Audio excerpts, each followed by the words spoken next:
Welcome to the Cabral Concept, where board-certified naturopath and integrative health practitioner Dr. Stephen Cabral shares how he was diagnosed at the age of 17 with a life-altering illness and given no hope for recovery. It was only after studying and traveling all over the world did he discover how to combine ancient Ayurvedic healing practices with state-of-the-art naturopathic and functional medicine to fully rebalance the body and re-energize it with life. It's time to discover how to get well, lose weight, and finally feel alive again. And now, here's your host, Dr. Stephen Cabral. Welcome back to our Cabral HouseCalls. This is the weekend edition of the Cabral Concept, where we answer your questions each and every weekend, Saturdays and Sundays, about a dozen questions overall for the weekend.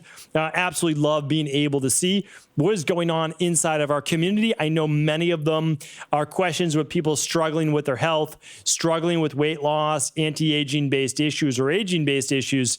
And it's my job to share with you what I've learned over the past 25 years, what I've been able to do now for a couple decades, working with well over 250,000 people, and all sorts of issues in life, right? So people don't just come in with digestive or hormones or skin. It's everything that you could imagine. And so that's the great thing about really having a virtual practice now is we get to help people all over the world. So we're just getting started. And that's the exciting thing is that I love the community that we're building. It's all organic. It's all grassroots. People are sharing the show with other people, sharing the ideas, and we're moving forward each and every day. So again, I truly appreciate for all your help, for the reviews, for the kind words, and for sharing of the show. So let's dive right into the questions. I'm going to open up my document right now. If you're watching this on video, fantastic. It's at stephencabral.com/1835 or on YouTube. Just type in Stephen Cabral. You'll find my name. It's Stephen with a PH. You'll find my channel right on YouTube as well, 1835. All right. First question is from Mike. Mike says, "Hi, Dr. Cabral. Can mold toxicity cause prediabetes or type 2 diabetes?" Mike, it's an excellent question. The answer is yes. And the answer is this, is that diabetes or prediabetes is not a one-size-fits-all dis-ease in the body. And I'm using those air quotes very, very liberally. And here's why. Type 2 diabetes is directly connected to inflammation in the body as well. And when there's something off in the body and there's inflammation, and then it causes a stressor on the autonomic nervous system. And the autonomic nervous system then turns on more of the sympathetic nervous system, which is the fight or flight branch. And then we start to raise higher levels of cortisol during the day. And when we have higher levels of cortisol, we're typically bringing more and more sugar, even from our own stored supplies, into the bloodstream without even eating a lot of carbohydrates. So you can look at this, or a lot of protein. Protein raises blood sugar as well. Again, not in a bad way, just saying imbalanced. So that's why you want to look at this as, can mold cause diabetes? Well, in a roundabout kind of way, yes, because it is a inflammatory issue with the body, the immune system is reacting to mold. Then it's causing an autonomic nervous system issue, which affects the sympathetic nervous system, which then affects our body's ability to use sugar. So, Mike, in a way, yes, mold could be a precursor for type 2 diabetes.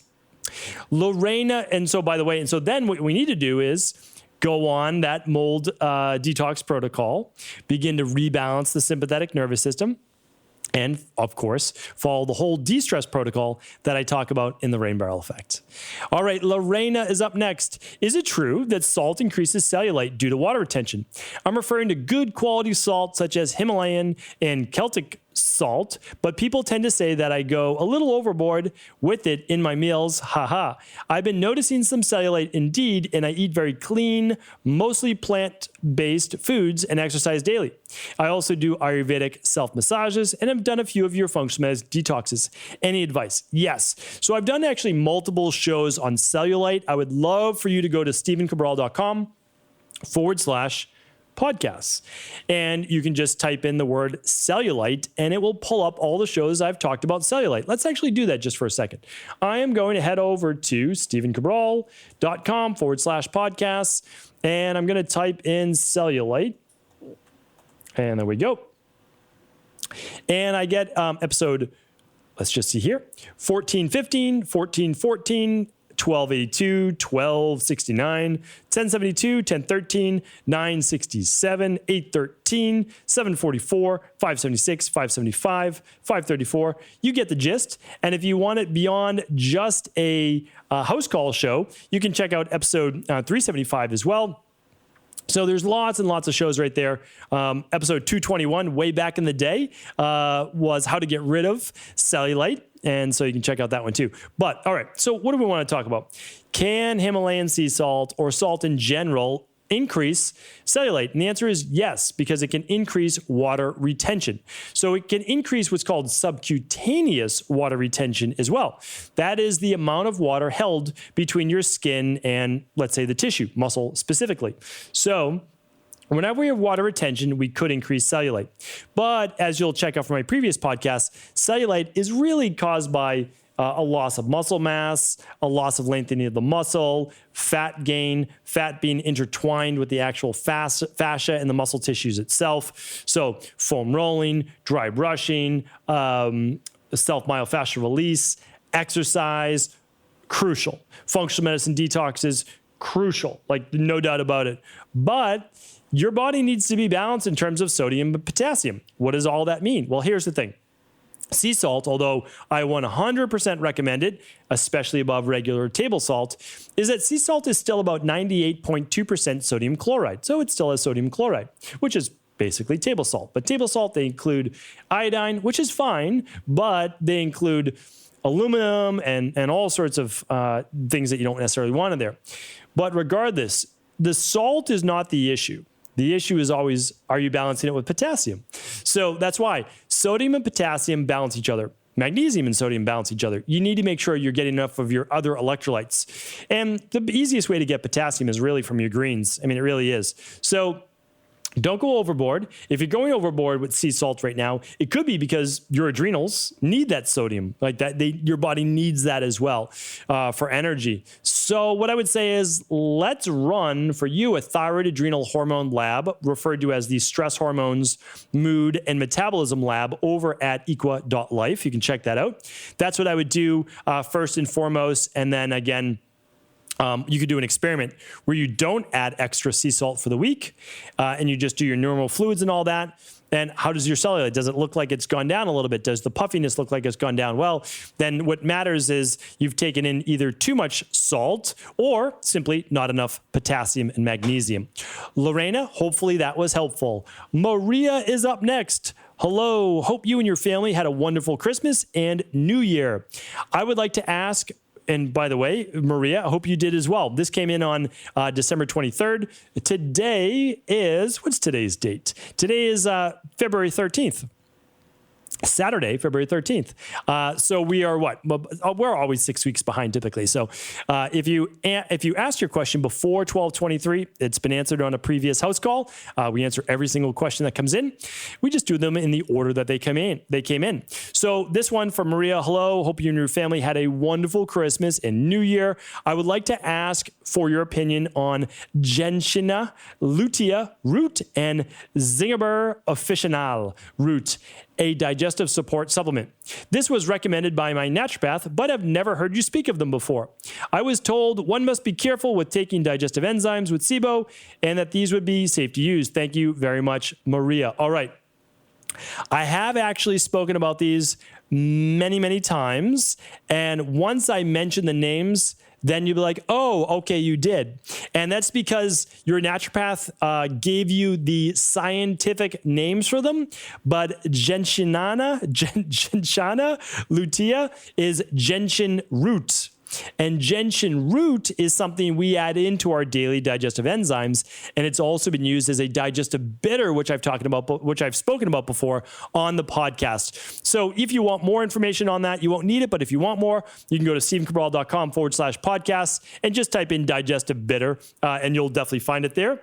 And then this one, now I've talked about hundreds of times for all of its amazing abilities. And Zingiber Officinale is just ginger. That's all that it is. It's ginger. It's just a fun name for ginger. So ginger tea, hands down, if you don't have histamine issues, if it doesn't give you acid reflux from those histamines, then it's fantastic. And I would just have a cup of ginger tea. No need to take it as a supplement. You can. It's good. It's good as a supplement for IBS as well. But you can honestly just have it as a cup of tea, hot tea with a meal, and that will help with digestion.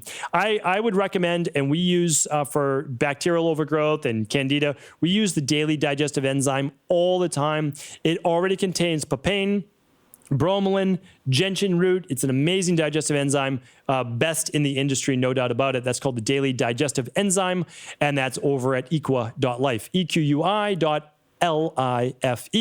Hopefully that was helpful. So there you are. All right. And again, these have been used for thousands and thousands of years for nausea, morning sickness, digestion, bloating, you name it. They're absolutely fantastic. All right. Marie is up next. Hi again. I also have another question. I purchased an organic toothpaste and realized it contains organic ethanol. Would this be okay in toothpaste? It is the second ingredient after aloe vera. So I'm assuming there is a decent quantity of it inside. Appreciate your help. Maria, great question, and you're correct. All the ingredients that are first in other ingredients aren't necessarily the most, but if it's in ingredients, then yes, then it's the most. So as it goes from most to least. So like on our whole food bars, whatever is first, second, those are the most. Then after that, not a lot. Like at the end, there's typically like salt, and it's just a little bit of salt. But it has to be on the label if you're truthful about what you put in your products. Okay, so let's get to your question. Organic ethanol. Organic or not, it's alcohol. That's what ethanol is. So basically, the second ingredient in your toothpaste is alcohol. I don't recommend putting alcohol on your teeth. It's very acidic. It's not ideal. So no, I don't recommend using organic ethanol in your toothpaste. I would just say, you know what? Good learning experience. Let me throw it out. I mean, you wrote this in on 12/23, which means you've probably been using it. It's okay. It's not like it's the end of the world. I'm not saying that at all. It's just alcohol. It's not ideal. So I wouldn't use it if it were me. You're welcome to use it because it's you. But if you choose not to, I think that's probably the best choice because there's so many other toothpaste out there. Why choose one with alcohol in it? That's how I look at it, even though it is just your mouth. But again, that acidity can wear away enamel on the teeth. So my idea, although it's a cleaner, not good. I'm not going to put it in my mouth. All right, Adonis is up next. Hi, Dr. Cabral. What binders can someone take for chidamonium? It was really high on my mycotox test. It was a 108 when it should be less than 10. I really can't find information on this type of mold and how to get it out of my system. All right, great question. It sounds like you didn't run your mycotox test through us. So again, over at EqualLife, whenever you want to run a lab there, you also get a plan to go along with it because this particular mold, so Adonis is talking about a particular mold, which by the way, this mold is found just in the air and soil that we breathe.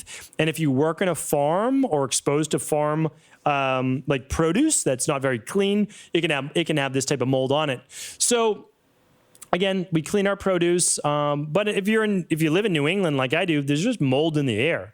And that's why doing a mold protocol once a year is not a bad idea. So Adonis, the question that you are asking can be found at EqualLife under the protocols, so equi.life under the protocols, and it's the mold toxicity protocol, just the mold detox. And what it is a program that will enable you to kill and bind mold in your system. Okay, so what we're using are specific binders. We're using things to kill it. We're using everything from nanosilver particles to bentonite clay to yarrow root to oregano to cloves to thyme, and these things are exceptionally effective. So whether you choose to go the conventional medicine route, whether you go the natural route, the mold protocol is what I do recommend. All right, good questions. Sorry about that. I just shook my entire camera setup there. All right, Dan's up next. Dear Dr. Cabral, long-term listener and big fan reporting in. Thanks, Dan. Appreciate that. My girlfriend is having issues losing weight. She was diagnosed with PCOS and insulin resistance and has recently been having panic attacks and depression. She also has persistently high CRP, around a 10. She turned pescatarian a few years back and has started to exercise more, but is still finding it difficult to lose weight.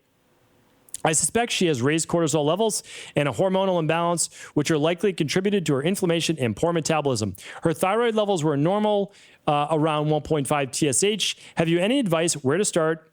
Do you think your Fatlocity plan will work with these root conditions, or do you think there needs to be some preparatory work to see maximum results? From your number one fan, Dan. Dan, thank you. Appreciate that. And I'm happy to now know who the number one fan is. So again, appreciate it. So yeah, there's a lot going on. So would Fatlocity work? Yes, it's a complete system because it's not just nutritional supplements. You get the nutrition, you get a lot of different things in there. Okay, but there's a bigger factor at play here, and that's CRP. So your girlfriend needs to find out what is going on inside of her body. She has an inflammatory trigger that's not minor, but that's fairly major. I always have to now give a caveat because we're talking about CRP, which is C-reactive protein, which is a diagnosed, it's not a disease state, but it is a true sign of acute inflammation. So no treatment protocols offered here, no medical advice, no cures. All right, let's get to the root cause. That's what it's all about. CRP does not tell you what the issue is, but it tells you if it's above a 1, we've got an issue here, right? We have a problem inside of the body. We need to figure out what the problem is. We can do that. Is it gut-based? Is it massive food sensitivity-based? Is it parasite? Is it H. pylori, candida, bacterial overgrowth? That's still a lot for a 10. Heavy metal burden like a lead or a mercury, or even high levels of iron, which is rare but possible. We need to go deeper. We need to figure out what is the cause of this high CRP. And our medical doctor should be running additional lab work to figure out what it is. Is there an autoimmune process at play? Even if there is, we need to go back and look at the gut. So, Dan, I would recommend when your girlfriend is able to run the Big 5 and the stool test. Hands down. There's something going on in this body. We don't know what it is. Forget about the weight loss temporarily. Like, we'll help with the weight loss. There's a health issue at play here. There's a health issue, okay? So we know that there's PCOS. Typically, that means imbalanced blood sugar. Why is the blood sugar imbalanced? Typically, it means higher levels of androgens, potentially lower levels of progesterone and higher levels of cortisol. Run the Big 5. It will tell you, okay? Your girlfriend's going to run that stress hormones, mood and metabolism test about 5 to 7 days before she gets her period. Okay, during the time of that luteal phase, highest symptoms supposed to be highest progesterone. That's what we want to do. Run the Big 5 plus the stool test if possible. If it's not possible, then I'm going to give you the lab test in order of importance. The stress hormones, mood and metabolism, the candida metabolic and vitamins test, the minerals and metals test, the bacteria and parasite stool test, the IgG food sensitivity test, and then the omega-3 inflammation test. All right? So those are the order that I would run them in if you can't do the Big 5 plus the stool. Hopefully, Dan, that was helpful. Always here to help, really. So just let me know. All right, one more question for today. And the last question is Lauren. Lauren says, can you do a review on Baruka nuts? I'm also interested in your thoughts on their trail mix, which has a mix of fruit and nuts. All right, so I don't know about their, I'll do the review right now. So I don't know about their fruit and nut trail mix, but I'm not usually a huge advocate of trail mix because nuts and fruits don't always digest well together. And also, trail mix is really for people that are more of a Vata Pitta body type, and they take it with them on an extended hike or exercise, I don't think a lot of people need to be munching away on trail mix. I really don't. It's high calorie, which is okay. It's high fat, which is okay, but it means that you have a very high metabolism and strong digestion to be able to break down the fruit and the nuts together, okay? So let's go to Baruka nuts, though. So Baruka nuts are actually a high antioxidant tree nut. So if you have issues with tree nuts, it's a tree nut from Brazil. All right. So Baruka nuts can be a really nice addition. They're more rare. They come from Brazil, high in antioxidants, good protein, good potassium, good magnesium, good fiber. And believe it or not, they're a lower fat nut as well. So I don't eat Baruka nuts personally. Nothing against them. They're a good nut. If I'm eating nuts, I'm doing more of the macadamia nuts. I'm doing walnuts for the omega-3s. I don't do too much almonds. Brazil nuts, if you want to do one of those a day for selenium. So there's a lot of great ones out there. Baruka nuts are great too. No issues with that. If you like Baruka nuts, if you like the taste, you can throw a handful in your smoothie each day, or you can just enjoy them, eat them on their own. So there you have it. Baruka nuts from Brazil, another great product right there.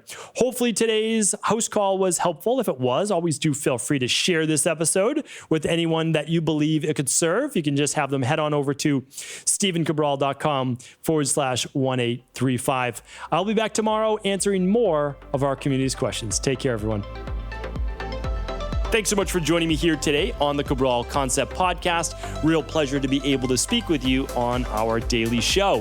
What I want to do right now is share with you the listener-only and community-only offer that we have going on over at Equilife right now. It is a timely offer for Valentine's Day where we are bundling our best-selling daily nutritional support shake in chocolate along with our advanced collagen support. The reason why that this is a great deal is because we are taking $40 off those 2 daily nutritional support shakes combined with the advanced collagen. So you are getting all 3 of those for $99, and that is going to save you $40 while supplies last this week only. 2 chocolate daily nutritional support combined with an advanced collagen support, and 2 industry-leading products for just $99. Check it out while supplies last over at equi.life. That is EQUI.LIFE. Take care, everyone. Have an amazing rest of the day.